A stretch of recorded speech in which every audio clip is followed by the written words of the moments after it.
Fred Eboko, je suis né à Paris, je suis français et camerounais, je suis père de 2 enfants, je suis chercheur à l'IRD, qui est l'Institut de recherche pour le développement, qui est basé à Marseille, qui est un institut public français.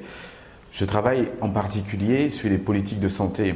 en Afrique, sur les questions de gouvernance et santé, à partir de la question du VIH, dans 6 pays africains en ce moment, suivant les approches comparées qui sont ma spécialité. Je suis membre du conseil d'administration de Médecins sans frontières avec beaucoup de bonheur. J'ai été élu en 2010 et je me représente pour un second mandat avec fierté, détermination et humilité.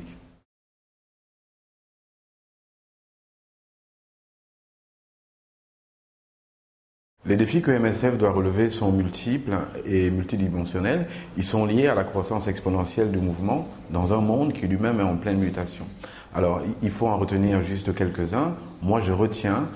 tout ce qui concerne l'accès aux médicaments dans les pays les plus démunis, pour les populations les plus en détresse.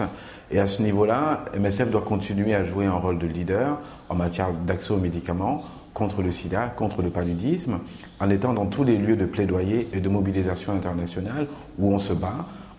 pour que les médicaments puissent être accessibles pour les patients les plus démunis sur la planète.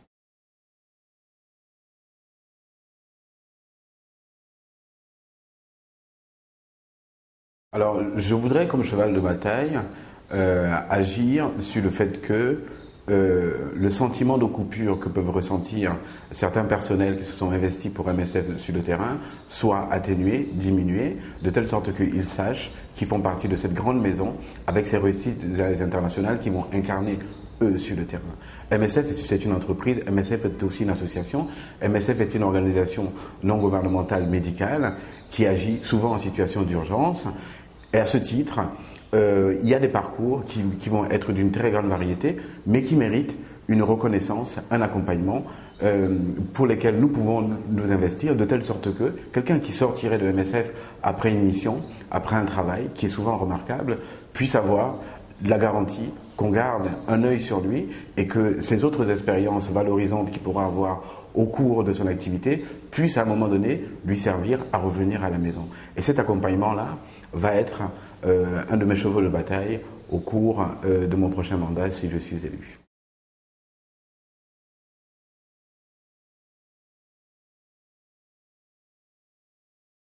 Les responsabilités d'un membre du CA sont de contribuer à la réflexion, à la vision du mouvement, mais aussi à servir d'interface entre les différents pôles qui existent au niveau de MSF, justement, de pouvoir prendre en compte des questions ou des difficultés qui vont se poser vis-à-vis de l'exécutif, d'avoir de la distance par rapport aux opérations et de proposer des solutions, d'apporter des réponses, de contribuer à la discussion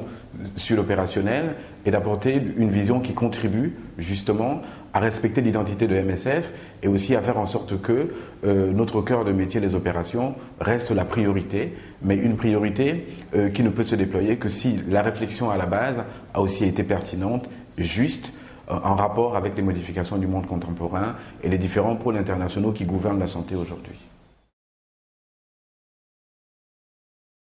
Le conseil d'administration de Médecins sans frontières France doit aussi être un lieu de relais de ce qui se passe à la base, de ce qui se passe sur le terrain. Nous avons la possibilité de nous y rendre.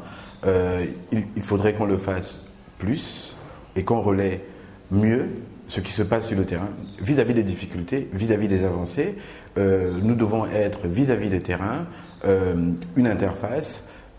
qui permette aussi de discuter, de prendre de la distance vis-à-vis des grands enjeux de MSF et de rester connecté aux réalités de ceux qui travaillent et de ceux qui incarnent MSF sur les différents terrains d'opération.